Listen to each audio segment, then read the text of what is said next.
ایک ٹیکنیکل سا کوشچن ہے. اللہ پاک نے قرآن مجید کی حفاظت کی ذمہ داری لی اور ابھی تک وہ محفوظ ہے، ہر پہر محفوظ ہے.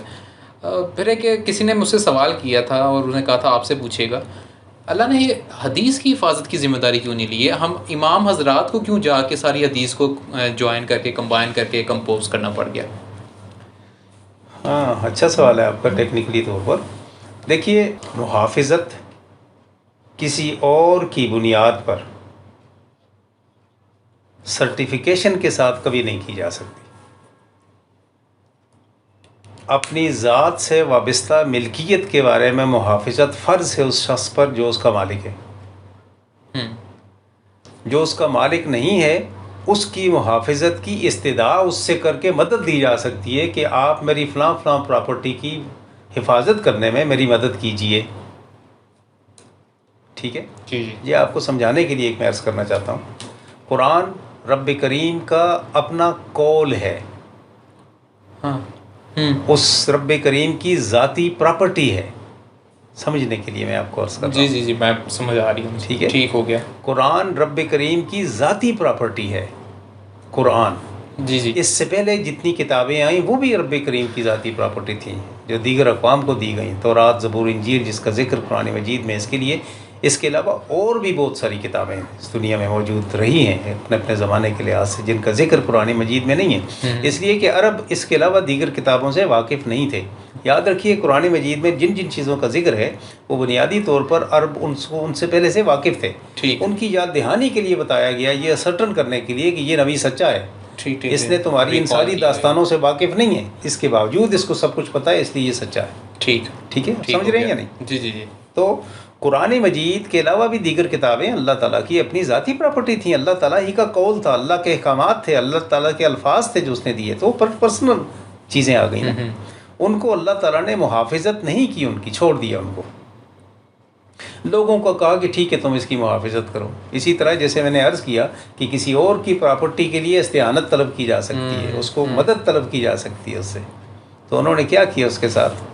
اور چونکہ اس کے بعد انبیاء کا سلسلہ جاری تھا اس لیے دیگر انبیاء آ کر دوبارہ اس کو ریوائیو کرتے تھے، دوبارہ وہی احکامات نافذ کرتے تھے، پھر چلے جاتے تھے، پھر ان میں بگاڑ آتا تھا، پھر کرتے تھے. اس لیے بگاڑ آتے آتے ان کو تخریف کی جاتی تھی، ان میں خرافات اس میں رکھی جاتی تھی. تو یہ آخری کتاب جب آئی تو رب کریم نے کہا کہ یہ میرا آخری قول ہے. دس از دا لاسٹ ورڈ آف اللہ سبحانہ وتعالیٰ to the mankind through angel Jibreel for the prophet Muhammad sallallahu alaihi wasallam to preach them people till doomsday, قیامت کے دن تک. تو جب یہ بات آئی تو at that time Allah thought that this is my concept. Allah thought that if I'm letting it loose just like as what the previous books, it would also be gone into the tarnishing situation as those people had done in their time.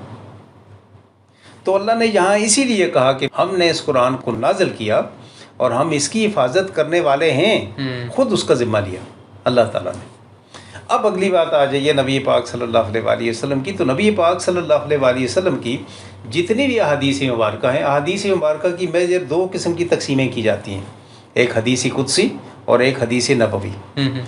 دونوں for the explanation of Quran and injunction those people who asked about some kind of problems what they were facing at that time from the Prophet sallallahu alaihi wasallam and he explained to them. ان کو نبی پاک صلی اللہ علیہ وسلم نے explain کیا. آپ سمجھ رہے ہیں اس بات کو؟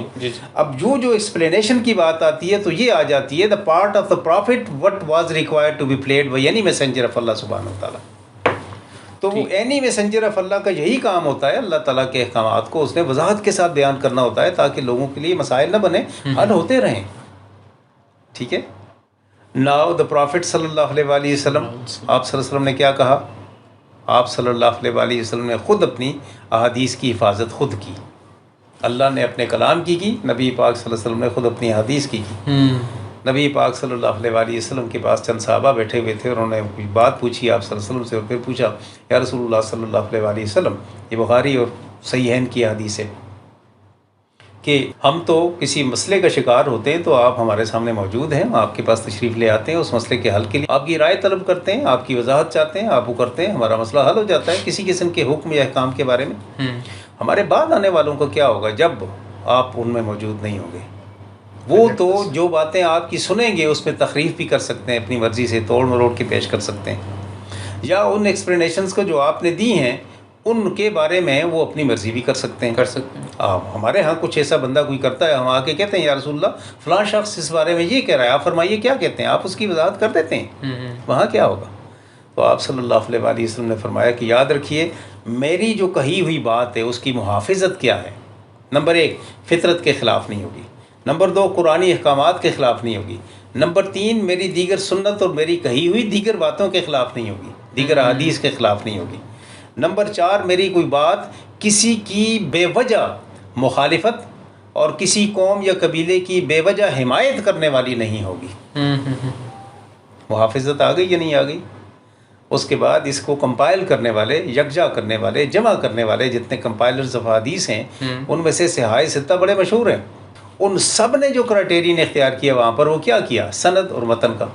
اس سند اور متن کی چھلنی سے نکلنے کے بعد آنے والی حدیث کے بارے میں عرض کر رہا ہوں، وہ کوئی بھی ایسی نہیں ہے کہ جو کسی قسم کی بھی غلوکاری کا شکار ہو یا اس میں کسی قسم کی کوئی تحریف ہو۔ پھر اس کی جو کیٹیگریز بنا دی گئیں کہ یہ صحیح ہے، یہ حسن ہے، یہ ضعیف ہے، یہ موضوع ہے، موضوع تو ایسی ہے کہ جس کا کوئی وجود ہی نہیں ہے، پھر اس کے بعد عزیز ہے، پھر متواتر ہے، پھر مشہور ہے، پھر احد ہے، یہ بہت ساری قسمیں ہیں اس کی۔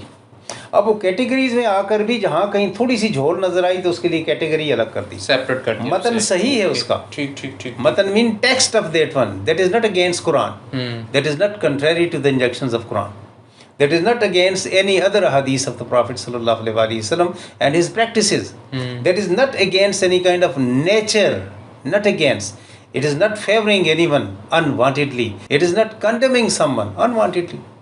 So this is the criterion, this is the preservation of hadith by the Prophet sallallahu alaihi wasallam.